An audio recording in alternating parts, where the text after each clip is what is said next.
عمر فاروق رضی اللہ تعالیٰ عنہ خادم سے کہنے لگے بوڑھی سے پوچھو. پوچھا اما السلام علیکم. وعلیکم السلام.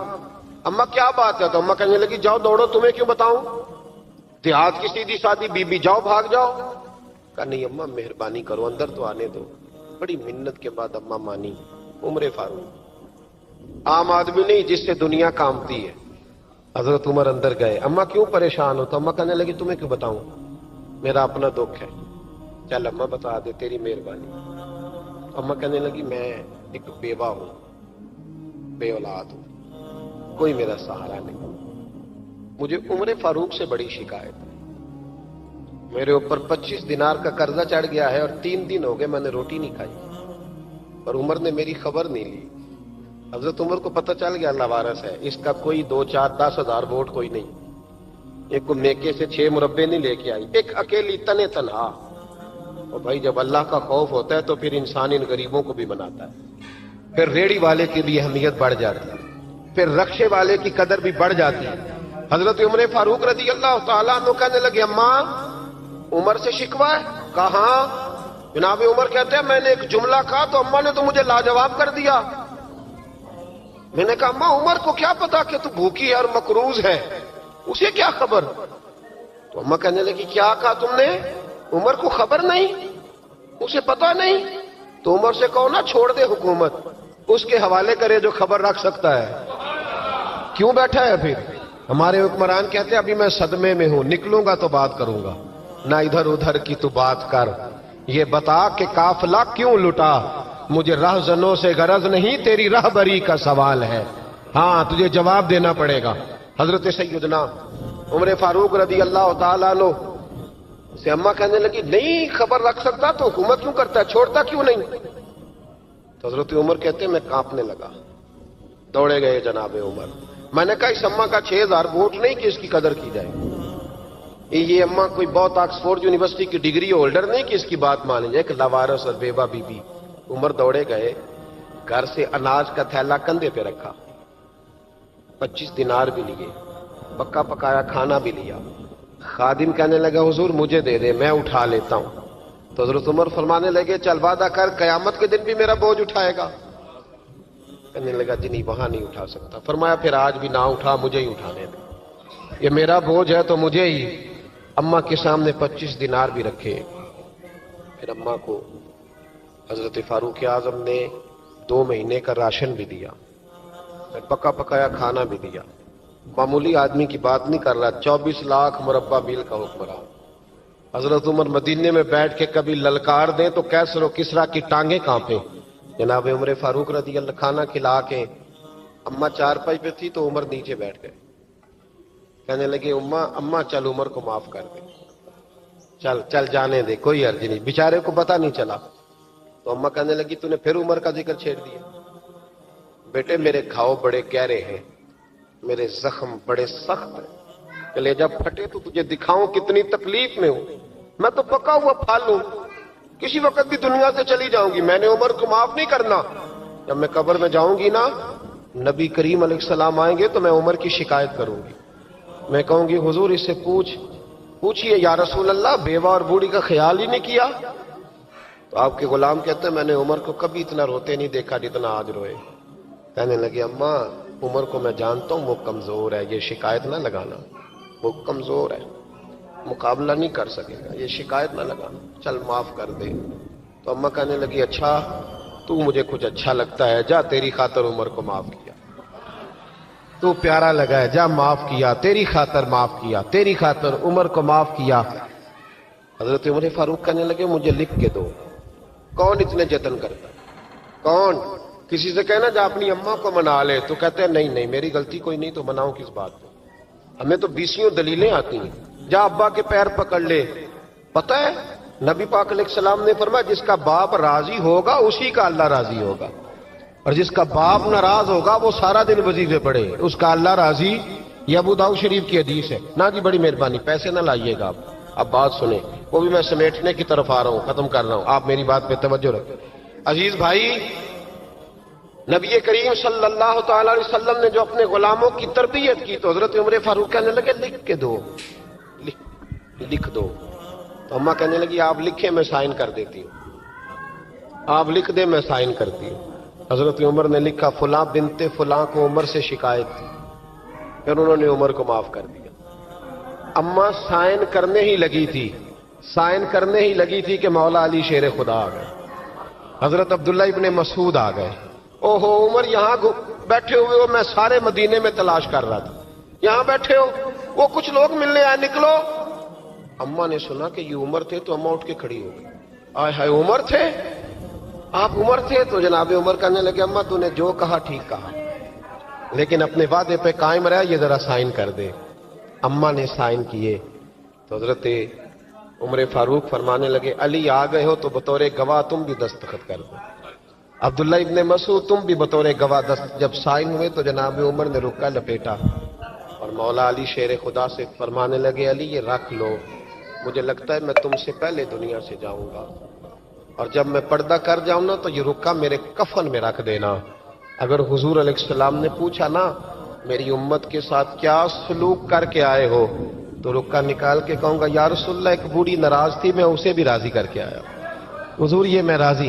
بھائی جب تک ہم اللہ سے نہیں ڈرتے معاشرہ اصلاح پذیر نہیں ہو سکتا. حضرت عمر فاروق رضی اللہ تعالیٰ عنہ نا باہر والوں کا بھی بڑا سخت حساب کرتے تھے. بڑا ایک گورنر صاحب نے لباس بڑا شاندار پہننا شروع کر دیا تھا تو حضرت عمر نے اتروا کے نا تو انہیں ٹاٹ کا لباس پہنا کے تو اونٹ چرانے کی ڈیوٹی دے دی تھی. اتنا سخت احتساب کرتے. کسائی کی دکان پر بھی 1-2 گھنٹے کھڑے ہوتے تھے. جو آدمی مسلسل 2 دن گوشت خریدتا تھا نا فرماتے تھے اس کا ٹیکس بڑھا دو، لوگوں کو دال نہیں مل رہی اور یہ روز گوشت کھاتا ہے. حضرت فاروق اعظم اس کو جزیہ کہا جاتا تھا یا کچھ اور معاملات ہوتے تھے بڑھا دیتے تھے.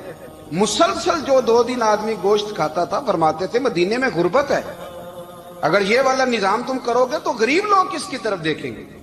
لیکن اس سے زیادہ بڑھ کر جو ان کی زندگی کا معیار اور سٹیٹس تھا وہ یہ تھا کہ اپنے گھر کا خاص خیال رکھتے، خاص توجہ کرتے. ملک شام سے اور ایران سے کچھ لوگ آپ کی خدمت میں آئے تو وہاں سے کچھ کنیزیں بھی آئیں. ان کے بادشاہ پیغام لے کے شاہ ایران کی کنیز کو ملکہ نے کہا کہ نا حضرت عمر کی زوجہ کو دیکھ کے آنا ذرا کس طرح کی ہے. ہمارے ملک میں کیا کہتے ہیں خاتون اول، جی خاتون، باقی سارے دووں میں خاتون اول. ذرا خاتون اول کو دیکھ کے آنا. تو وہ جب آئی نا گھر میں ملنے تو کہا کہ مجھے میری ملکہ نے کہا تھا کہ عمر کی زوجہ سے اہلیہ سے ملاقات کر کے آنا. تو حضرت عمر کی اہلیہ نے نا ایک جوڑا کپڑوں کا دے دیا ملکہ کے لیے اور ایک خوشبو کی شیشی دے دی. اب جب وہ تحفے وہاں گئے تو اس ملکہ نے نا کچھ سونے کا سامان بھیجا، کچھ زیورات بھیجے، کچھ تحائف بھیجے. جب حضرت عمر کے گھر آئے نا وہ خادم لے کے آیا، اس نے کہا جی آپ کی اہلیہ نے تحفے بھیجے تھے. تو جواب میں شاہ ایران کی بیوی نے یہاں جس ملک کا وہ سفیر تھا انہوں نے بھی یہ بھیجے. حضرت عمر فاروق نا وہ تحفے لے کے گھر گئے تو جا کے کہنے لگے اپنی اہلیہ سے یہ تو کب سے تحفے تحائف بھیجنے لگ گئی ہے، یہ کب سے نظام شروع ہو گیا؟ تو کہ حضور تحفہ دینا لینا تو ٹھیک ہے، سنت ہے، محبت بڑھتی ہے، تو یہ کوئی قباحت نہیں، اور میں نے اپنی ذاتی استعمال کے لیے جو چیزیں رکھی تھی وہ میں نے دی ہیں. تو حضرت عمر فاروق رضی اللہ تعالیٰ عنہ فرمانے لگے ہم نے کسی ملک کے ساتھ اور اس کے بادشاہ کے ساتھ ذاتی تعلق نہیں بنانا، تعلق جو بھی بنے گا رسول اللہ کے دین کی برکت سے بنے گا. ذاتی رشتے نہیں ہم نے قائم کرنے. ذاتی آپ کے ملک کی جو ایئر لائن جس کا ہر سال خسارے کا ڈنڈورا پیٹا جاتا ہے نا، وہ ہمارے بادشاہ صاحب اور صدر صاحب اگر غیر ملکیوں کو گھوڑا کبھی بھیجنا ہو نا، گھوڑا، تو پورا ایک جہاز گھوڑا لے کے تحفے میں جاتا ہے. پورا جہاز غریب قوم کا یہ سرمایہ، اور قوم بڑی بادشاہ ہے لائنوں میں لا کے ووٹ دیتی ہے. 2 کام ہمیشہ لائن میں لا کے کرنے، ایک بل لائن میں لا کے جمع کرانا ہے اور ایک ووٹ لائن میں لا کے، تاکہ پھر پورے 5 سال لائن میں ہی لگے رہیں. مرضی سے آپ ووٹ دینا پر جو بات درست ہے اس کو سنو. حضرت عمر فاروق رضی اللہ تعالیٰ عنہ نے اپنی اہلیہ سے پوچھا کتنے کا تھا وہ تیرا جوڑا اور خوشبو کی شیشی؟ انہوں نے کہا 3 دینار کی. فرمایا یہ 3 دینار تیرے اور باقی جو تحفے آئے ہیں وہ تو خود کہہ، چونکہ اس نے تیرے نام بھیجے ہیں، تو کہہ کہ میں مال غنیمت میں دیتی ہوں، تو کہہ میں مسلمانوں کو کہہ. تو زوجہ ہنس پڑی، کہنے لگی میں نام بھی کہوں تو مجھے کہنا تو پڑے گا ہی. کہنا تو میں نے ہے ہی، جو کہ سامنے عمر فاروق ہے، لہذا پھر میں کہہ دیتی ہوں میں نے دیا خزانے کو، حضرت عمر نے جمع کرا لیا۔ میں یہ کیا بات ہوئی؟ میرے گھر والے جو مرضی کریں، ان کا معیار زندگی جس طرح کا مرضی ہو۔ اور حضرت عمر ایک جملہ کہا کرتے تھے، اللہ کرے کہ یہ باتیں اس دور حاضر میں ہماری سمجھ میں آئیں۔ حضرت عمر فاروق رضی اللہ تعالیٰ عنہ اپنے بچوں کو فرمایا کرتے تھے کہ بہت آدمی کو بھوک لگی ہو نا، اور پھر اس کی پسند کا کھانا پکا ہو، تو اتنے شوق سے وہ اس کھانے کو دیکھتا ہے نا، فرمایا اس طرح پوری قوم اپنے بادشاہوں کے خاندان کو دیکھتی ہے، اس تیزی کے ساتھ دیکھتے ہیں کہ ان کے گھر میں کیا ہو رہا ہے، ان کا معیار زندگی کیا ہے، ان کا سٹیٹس کیا ہے۔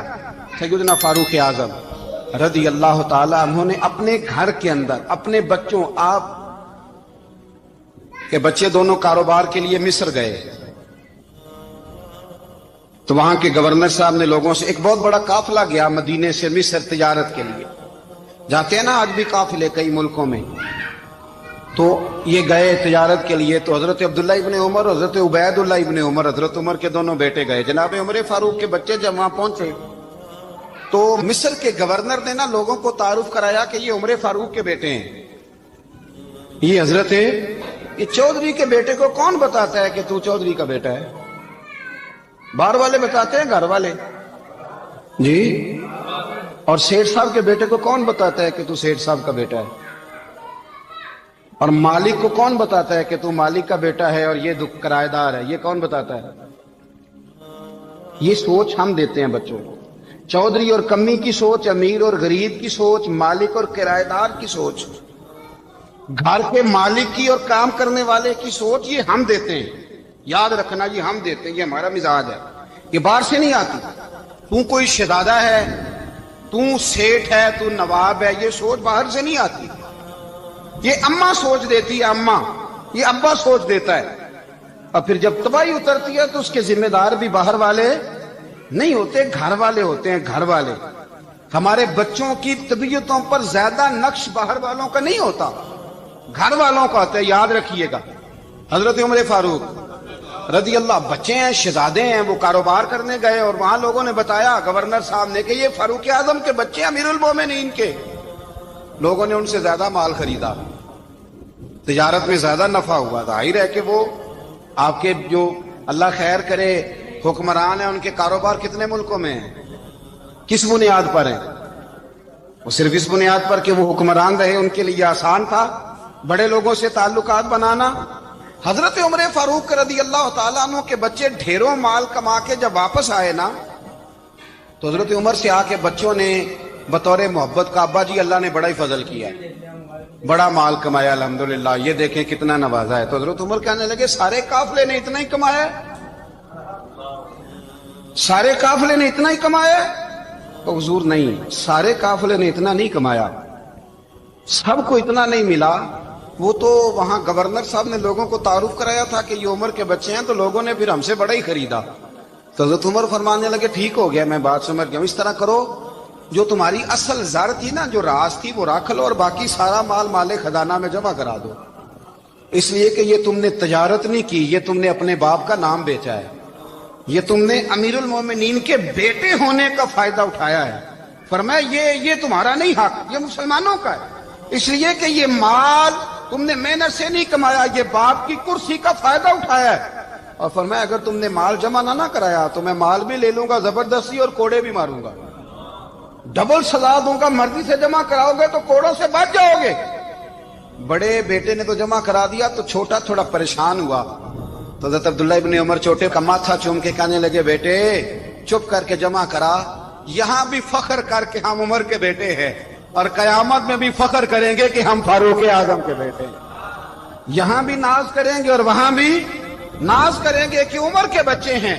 ہمارے باپ نے خود بھی حلال ہی کھایا ہے، اور جب ہماری کمانے کی باری آئی ہے تو ہمیں حکم بھی حلال کھانے کا دیا۔ بھائی ہمارا مزاج نہیں، بچہ جب لے کے آتا ہے 2 لاکھ روپیہ تو کبھی پوچھے کہاں سے آیا ہے؟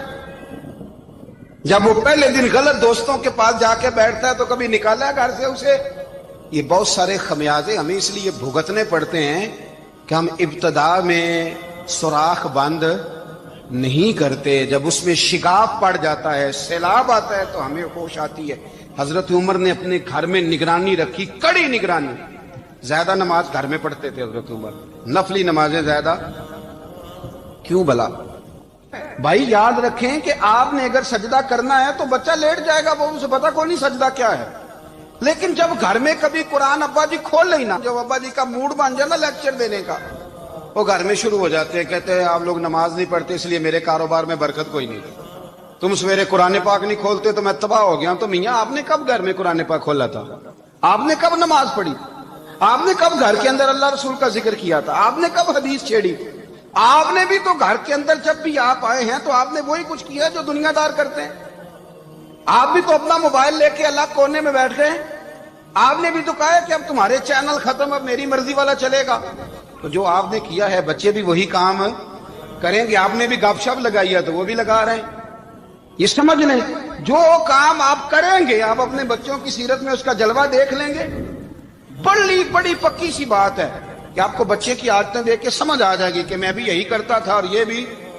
حضرت عمر فاروق رضی اللہ تعالیٰ عنہ وصال فرما گئے, تو آپ کے وصال کے بعد حضرت عثمان غنی رضی اللہ تعالیٰ عنہ نے آپ کی ایک بیوہ سے نکاح کیا, حضرت عمر کی ایک بیوہ سے. جب وہ آپ کے نکاح میں آئی تو کہنے لگی حضرت عثمان غنی سے کہ حضور نہ تو میں خوبصورت ہوں اور نہ میں جوان ہوں, نہ آپ کی کوئی خدمت کر سکتی ہوں, میرے ساتھ نکاح کرنا سمجھ میں نہیں آیا. کیا شاندار جواب دیا حضرت عثمان غنی نے, کیا خوبصورت جواب دیا. فرمانے لگے میں نے اس لیے نکاح نہیں کیا کہ مجھے تمہارے حسن سے دلچسپی تھی یا تمہاری خدمت کی ضرورت تھی, میں نے تو اس لیے نکاح کیا ہے کہ مجھے بتاؤ عمر فاروق گھر کے اندر اپنے رب کی عبادت کس طرح کرتے تھے, وہ قرآن پاک کس طرح پڑھتے تھے, وہ رویا کیسے کرتے تھے, استغفار کا طریقہ کیا, کس وقت کس انداز میں وہ اپنے رب کو یاد کرتے تھے. اس لیے کہ عمر کئی دفعہ گھر سے آتا تھا تو میں اس کے چہرے پر نور دیکھا کرتا تھا, میں روشنی دیکھتا تھا, ایک معیار دیکھتا تھا. نکاح اس لیے کیا ہے کہ مجھے عمر کی جو گھر کے اندر کی عبادت ہے اس سے آگاہ کرو, تاکہ عثمان غنی بھی چاہتے ہیں اس طرح کے عمل کرو جس طرح کے عمر فاروق کر کے گئے. بھائی جب تک ہم اپنے گھر میں وہ توجہ نہیں دیں گے, وہ مزاج دیکھیں نا, ہمارے گھروں میں جب نقشہ پاس ہوتا ہے تو ٹی وی لان بھی اس میں ہوتا ہے, ڈرائنگ روم بھی ہوتا ہے, نماز کی جگہ بھی ہوتی ہے نقشے میں. صحابہ جب گھر بناتے تھے تو ایک مسجد بیت کا نقشہ پاس کرتے تھے, ذہن میں رکھتے تھے کہ یہ کونا نماز کے لیے, وہاں جوتے لے کے کوئی نہیں جائے گا, وہاں نماز پڑھی جاتی تھی, عورتیں وہاں اعتکاف کرتی تھی. ٹی وی لان تو آ گیا ہے اور گھر کے اندر ٹی وی رکھنے کے لیے تو ایک کمرہ الگ سے بنا دیا گیا ہے, اور اب جو نئے نقشے پاس ہو رہے ہیں اس کے اندر گھروں کے اندر جگہ بنائی گئی ہے جہاں کمپیوٹر رکھے جائیں, اور بچوں کے لیے وائرنگ ہوگی نیچے تاکہ انہیں کوئی مشکل درپیش نہ ہو. یہ ساری چیز ہم نے نہانے کے لیے گھروں کے اندر اتنے بڑے واش روم بنائے ہیں کہ لگتا یہ ہے کہ سوائے نہانے کے اور کام ہی نہیں کوئی گھر میں ہوگا. ہر چیز آ گئی, پر اللہ کرے کوئی تفسیر بھی ٹیبل پہ پڑی نظر آئے, کوئی حدیث کی کتاب بھی ٹیبل پہ پڑی نظر آئے. اللہ کرے کہ جس طرح ابا لطیفہ سن کے آتا ہے تو جب تک سنا نہ لے اسے ہضم نہیں ہوتا, اللہ کرے کہ وہ جمعے میں بیان سن کے جائے تو اس کا بھی دل کرے میں اپنے بچوں کو سناؤں. وہ نبی پاک کی کوئی حدیث کہیں سے سنے تو گھر جا کے سنائے. جب تک یہ معیار نہیں بنتا آپ کیسے توقع کرتے ہیں کہ گھر کے اندر اللہ کی رحمتیں نازل ہوں گی؟ آپ یہ کیسے توقع کرتے ہیں کہ گھر کے اندر وہ معیار اور وہ مزاج بنے گا؟ حضرت عمر فاروق نے ذاتی زندگی پر جو توجہ دی, گھر والوں کے معیار پر جو توجہ دی حضرت عمر فاروق رضی اللہ تعالیٰ عنہ نے, وہ بھی بڑی دیدنی ہے. حضرت ابو موسیٰ اشعری کو نا آپ نے وزیر خزانہ بنایا, وزیر خزانہ. تو حضرت ابو موسیٰ اشعری کہتے ہیں کہ حضرت عمر کو شیخ خزانے میں رہنے تو دیتے نہیں تھے. تو ایک دن میں صفائی کر رہا تھا اس کمرے کی جس میں خزانہ رہتا تھا. ہمارے تو ملک میں جو جاتا ہے وہ صفائی کر کے ہی جاتا ہے, اللہ خیر کرے. اور خیر معیار بدلتا ہے, جو پچھلی حکومت ہوتی ہے وہ قرضہ اٹھاتی ہے, وہ باہر سے جاتی ہے تو قرضہ لے کے آتی, اور جو نہیں آتی ہے وہ کہتی ہے ہمیں پیکج مل گیا ہے. وہ قرضہ نہیں اٹھاتے, ان کو کیا ملتا ہے؟ یعنی پچھلی نے قرضہ لیا تھا اور ہم نے, واہ جی واہ کیا خوبصورت انداز ہے, اس کا نام بدل کے نا, انہوں نے قرضہ لیا تھا اور ہم نے, میں کہا بڑے شاندار سیانے بندے ہو گئی. اور اللہ تعالیٰ خیر فرمائے, ہمارے جو بڑے شاندار قسم کے دوست ہیں نا، شاندار، جن کا ادب سے نام لیتے ہیں، وہ عرب کے بادشاہ. ہم تو عرب خالی کہتے بھی نہیں، عرب شریف کہتے ہیں، عرب شریف. انہوں نے پتہ کیا کیا ہے؟ انہوں نے اس طرح کیا ہے کہ جو کشمیریوں کا قاتل تھا نا، اس کے گلے میں میڈل ڈال دیا ہے. یہی کام وہ کرتے رہتے. انہوں نے پہلے انہیں بلا کے مندر بھی بنوائے تھے. ہمیں کوئی شکوہ نہیں، ان کی زمین ہے، اللہ تعالیٰ توفیق عطا کرنے والا ہے. پر خیال یہ تھا کہ چلو کشمیریوں کے زخموں پر نمک نہ چھڑکتے، 2 مہینے انتظار کر لیتے، کچھ حالات سنور جاتے، کچھ تھوڑا انتظار. ہیں ہمارے دوست، ہمارے وزیر اعظم صاحب جب جاتے ہیں تو وہ پھولوں کا ہار ڈالتے ہیں ہمارے دوست.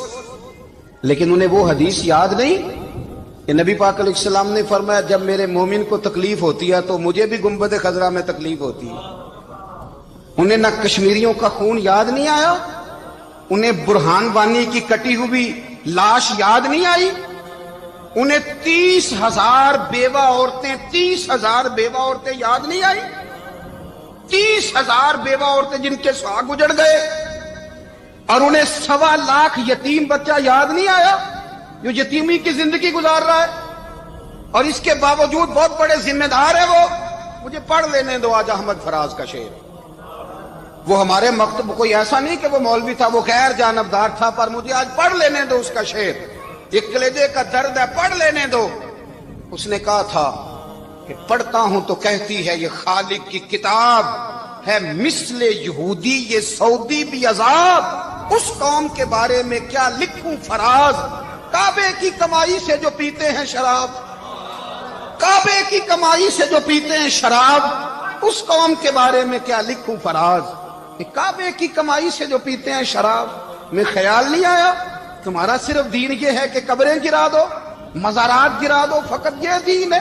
کوئی نبی پاک کے روزے کی طرف منہ کرے تو اسے مشرک کہو، یہ دین ہے؟ اس کا نام مذہب رکھا ہے تم نے. مذہب تو اس کا نام ہے کہ جو رسول اللہ کا نام لینے والا ہے وہ ہمارا یار ہے، اور جو نبی پاک کا نام لینے والا نہیں، ہمارا اس سے کوئی تعلق. یہ دین ہے. حضرت عمر فاروق کی سیرت سنا رہا ہوں، حضرت عمر کی. حضرت ابو موسیٰ اشعری نے ایک عیسائی کو منشی رکھا تھا، اکاؤنٹ آفیسر حضرت ابو موسیٰ اشعری نے. تو حضرت عمر فاروق بول پڑے، کہنے لگے تمہیں مسلمان کوئی نہیں ملا تھا؟ کلمہ گو نہیں تمہیں نظر آئے؟ کشمیریوں کی لاشیں نظر نہیں آتی؟ ان کا خون بہ رہا ہے، تباہی اتر رہی ہے، اور تم قاتل کو گولڈ میڈل پہنا رہے ہو.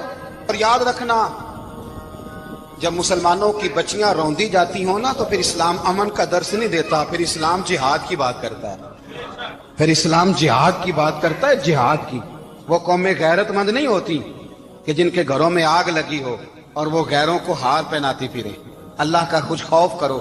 زندگی مختصر ہے. دبئی میں کتنے رہے اور کتنے چلے گئے. خدا را کچھ خدا تم سے اچھے تو وہ نیو یارک کے رائٹر ہیں جو کم از کم اپنے کالموں میں کشمیر کی بات کرتے ہیں. تم سے اچھا برطانیہ کا وہ شخص ہے جو کم از کم BBC لندن پہ رپورٹ جاری کرتا ہے تو کہتا ہے کشمیر پہ ظلم ہو رہا ہے. تم سے تو وہ اچھے رہ گئے. تم نے بات کرنا تو دور کی بات، تم نے دشمنوں کے گلے میں ہار پہنانے شروع کر دیے. کل جب پوچھیں گے بلا کے تم کو اپنے سامنے، کیا جواب جرم دو گے تم خدا کے سامنے؟ بڑی تکلیف ہوئی، بڑی تکلیف ہوئی. وہ نا منصور حلاج کو پھانسی دی جا رہی تھی، تو حضرت جنید بغدادی بھی آ کے دیکھنے لگے. تو منصور حلاج کہنے لگے بابا سارا زمانہ دیکھے پر تو نہ دیکھ.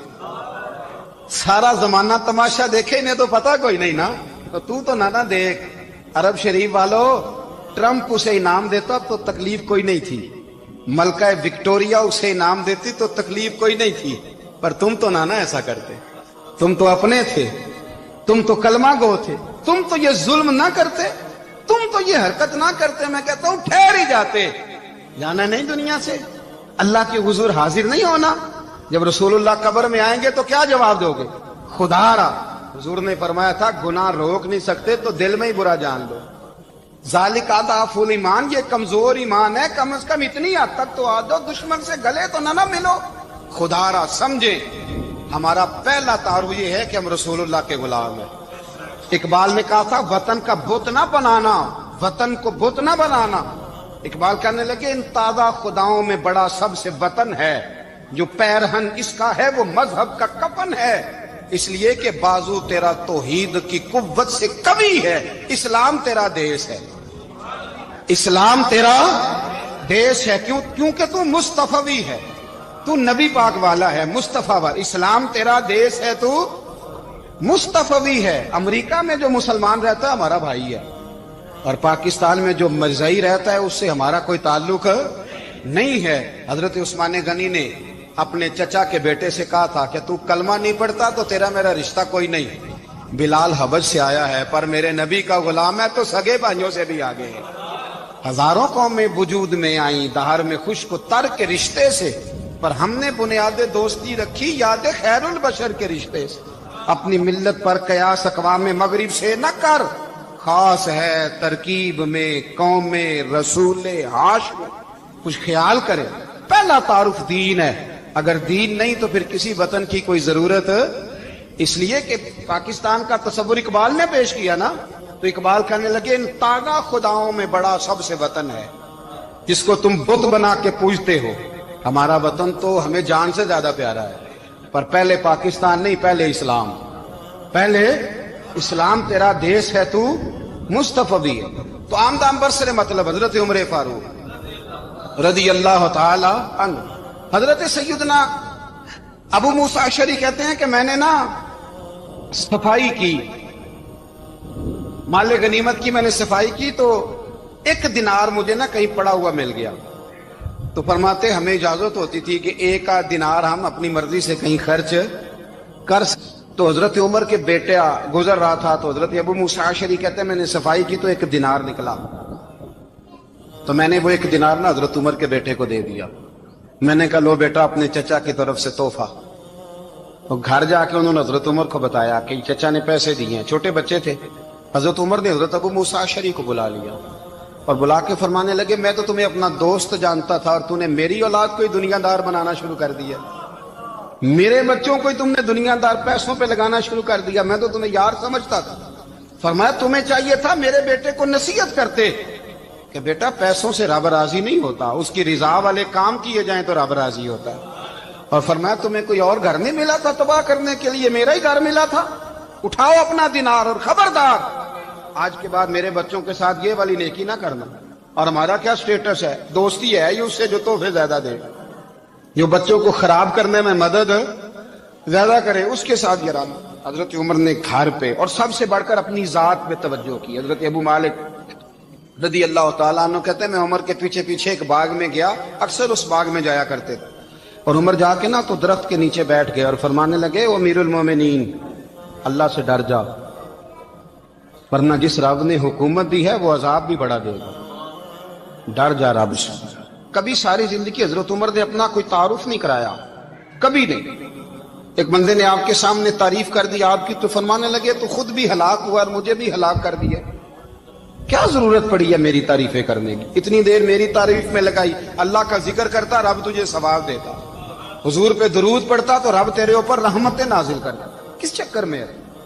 آج جتنا اچھی کوئی خوشامد کرے اتنی اچھی وزارت ملتی ہے, جتنی اچھی اس کو جو ہے وہ چاپلوسی کرنی آیا درجہ بھی اسے اتنا ہی اچھا ملتا ہے. حضرت عمر فاروق رضی اللہ تعالیٰ عنہ آپ کے بیٹے کہتے ہیں, صاحب فتوح الشام نے لکھا ہے, آپ کے صاحبزادے کہتے ہیں میں نکلا تو میرے ابا جی نا اپنی پشت پر مشکیزہ رکھ کے کنویں سے پانی بھر کے آ رہے. میں دوڑ کے آگے گیا, میں نے کہا ابا جی مجھے دے دے. فرمانے لگے بیٹا تیرا کیا خیال ہے, کوئی اور نہیں تھا مشکیزہ بھر کے لانے کے لیے, تیرا کیا خیال ہے؟ کہا ابا جی بڑے لوگ تھے پر آپ کیوں اٹھا رہے ہیں؟ فرمانے لگے نفس نا ذرا میرا بڑا ہو گیا تھا, اسے ذرا ذلیل کر رہا ہوں, ذرا اپنا محاسبہ کر رہا ہوں. یہ مجھے کہہ رہا تھا تو بڑی چیز ہے, تو میں نا ابھی مشکیزہ گھر رکھ کے آؤں گا, پھر تیری ماں نے مجھے کہا ہے کہ گھر میں لکڑیاں کوئی نہیں جلانے کے لیے, پھر میں جنگل سے لکڑیاں کاٹ کے لاؤں گا. اب میں امیر المومنین بن کے نا تو میرا نفس تھوڑا بڑا ہو گیا. اب یقین کریں ہمارا ہاضمہ خراب ہو جاتا ہے جب تک ہمارا تعارف صحیح نہ ہو, ہمارا تعارف ٹھیک نہ ہو. میں یہ ہوتا ہوں, میں وہ ہوتا ہوں, چھوڑ مٹی دیں تے مٹی رہنا ہی, مٹی دیں تے مٹی دیں تے مٹی رہنا ہی. ایویں کادی بلے بلے اج مٹی دے اتے بندیا تے کل مٹی دے تھلے, مٹی دیں تے مٹی رہنا ہے. کادی بلے, مجھے پوچھ لو, مجھے جان لو, میرا نام لے لو, میں بھی آیا ہوں, میں بھی ہوتا ہوں, میرا بھی یہ تذکرہ ہے، میں بدکار پرانا خادم کسے در ملی نٹ ہوئی، اے تے واصف یار نے نظر جو کی تھی تے واصف واصف ہی ہوئی۔ یہ تو بڑی بات کی بات ہے، تو بات کی بات ہے صاحب، ورنہ من نانم کے من نانم، جو ہم ہیں اس کا ہمیں پتا تو ہے نا بھائی۔ کبھی بھی یہ جو ذات کا چکر ہے نا، میں بھی ہوں مجھے بھی، او بھائی یاد رکھو میں کون ہوں۔ یہ جو نام نمود اور یہ خواہشیں اور یہ جو وقار، یہ تو کمزور لوگوں کا طریقہ ہے۔ جس کو اپنا تعارف کرانا پڑ گیا اس سے بھی زیادہ کمزور کوئی ہے؟ فوٹو میں دکھاتا پھرتا ہے فلانے کے ساتھ فوٹو، فلانے تو کمزور بندے یہ کام کرتے۔ حضرت عمر فاروق، اللہ اکبر، حضرت عمر جیسا بندہ 24 لاکھ مربع میل کا حکمران، اور شاہ روم کو خط لکھ کے کہتا ہے میں منت نہیں کرتا میں حکم دیتا ہوں۔ اتنا تگڑا بندہ۔ جنگ قادسیہ کے لیے حضرت سعد بن ابی وقاص کو بھیجا، فتوح شام پڑھ کے دیکھیں۔ حضرت عمر بڑے پریشان ہیں، اتنے دن ہو گئے کوئی رپورٹ ہی نہیں آئی۔ اب تو موبائل ہے نا، تو ایک منٹ کی رپورٹ لیں آپ، بلکہ آپ ایک منٹ کی فوٹو لیں، آپ رپورٹ تو دور رہ گئی۔ حضرت عمر فاروق رضی اللہ تعالیٰ عنہ بڑے پریشان ہیں کہ قادسیہ میں حضرت سعد بن ابی وقاص کے ساتھ لوگ جہاد کرنے گئے، رپورٹ کوئی نہیں آ رہی۔ اتنے پریشان تھے کہ باہر نکل کے نا اس رستے پہ بیٹھ جاتے جو رستہ قادسیہ کی طرف سے آتا تھا، اس جو بھی آتا جاتا پوچھتے جنگ کے کیا حالات ہیں۔ ادھر جب اللہ نے فتح دے دی نا، تو حضرت سعد بن ابی وقاص رضی اللہ تعالیٰ عنہ نے نا ایک قاصد کو خط دے کے بھیجا، کہنے لگے عمر کے پاس جاؤ، انہیں اطلاع دو کہ الحمدللہ اللہ نے اسلام کو فتح عطا کر دی ہے۔ یہ حضرت عمر کو جا کے دینا، وہ بڑے پریشان ہوں گے۔ وہ جو اس زمانے میں اس طرح ہوتا تھا کہ کئی دور دور سے صحابہ جو دوسرے شہروں کے ملکوں کے رہنے والے ہوتے تھے، وہ بھی آ کے شامل ہو جاتے تھے جہاد میں۔ کوئی ایک دفعہ مدینے آیا، کوئی 2 دفعہ آیا، پھر اپنے اپنے علاقوں میں بہت سارے لوگوں نے زیادہ دفعہ حضرت عمر کو دیکھا بھی نہیں تھا۔ وہ جو قاصد خط لے کے آیا تھا نا، اس نے 1 دفعہ دیکھا تھا، حضرت عمر بوڑھے ہو گئے، وہ پہچانتا نہیں تھا۔ میری بات کی سمجھ آ رہی ہے آپ حضرات؟ ادھر سے وہ خط لے کے آ گیا۔ حضرت عمر مدینے سے باہر نکل کے اس روڈ پہ بیٹھے تھے جو قادسیہ سے آتا تھا۔ جب اس آدمی کو آتے دیکھا تو حضرت عمر اٹھ کے کھڑے ہو گئے، فرمانے لگے قادسیہ سے آ رہے ہو؟ وہ کیا کہتا ہے؟ پھٹے پرانے کپڑے، ٹوٹے ہوئے جوتے، سر پہ پرانی پگڑی، کہنے لگے غلام مدینے کے رہنے والے ہو؟ حضرت عمر کہنے لگے ہاں مدینے کا ہوں۔ کہا میں قادسیہ سے آیا ہوں، الحمدللہ اللہ نے اسلام کو فتح دے دی ہے، الحمدللہ کفر کی کمر ٹوٹ گئی ہے۔ اس نے یہ بات کر کے تو گھوڑے کو ایڑی لگائی، گھوڑا دوڑنے لگا مدینے کے، حضرت عمر بھی ساتھ ساتھ دوڑ رہے ہیں۔ فرمانے لگے اچھا بتاؤ خالد بن ولید کا کیا حال ہے؟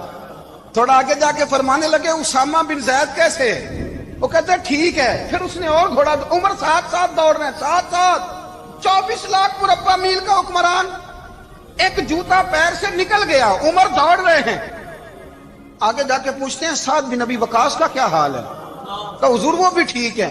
کتنے لوگ میرے شہید ہو گئے مسلمانوں میں سے؟ کہنے لگا صحیح گنتی کا نہیں پتا، یہ لفظ ادا ہوتے ہوتے مدینے کی سرحد آ گئی۔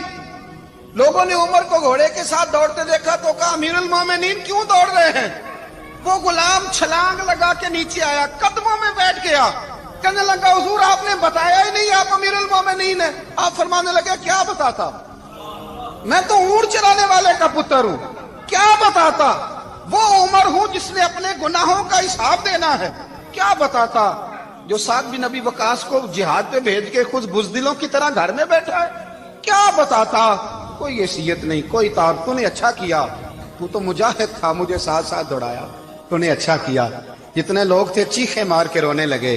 حضرت فاروق اعظم سے کہنے لگے عمر جب تک تیرے جلوے رہیں گے اللہ کامیابیاں ہی عطا فرمائے گا، جب تک تیرا رنگ رہے گا اللہ تعالیٰ نوازتا ہی رہے گا۔ کچھ نہیں، کبھی اپنا آپ ظاہر ہی نہیں کیا۔ بہت بڑے تھے، بہت بڑے تھے حضرت عمر، بڑے تھے، لیکن ساری زندگی اپنے محاذ۔ حضرت ابو رافع غلام تھے، قرآن پاک بڑا سونا پڑھتے تھے۔ حضرت عمر جب بھی انہیں ملتے کہتے ابو رافع تو عمر سے اچھا ہے، قرآن بڑا شاندار پڑھتا ہے۔ تو وہ کہتے حضور اگر میں قرآن صحیح پڑھتا ہوں تو آپ کو قرآن کی تشریح زیادہ صحیح آتی ہے، آپ بھی تو مجھ سے افضل ہیں۔ تو آپ فرماتے نہیں پھر بھی تو مجھ سے افضل ہے۔ کیوں؟ اس لیے کہ تو اپنے غلام اپنے آقا کی نوکری بھی ٹھیک کرتا ہے اور رب کی عبادت بھی ٹھیک کرتا ہے، اور مجھے خالص صرف عبادت کرنی ہوتی ہے وہ بھی ٹھیک نہیں کر پاتا۔ ساری زندگی اپنا محاسبہ،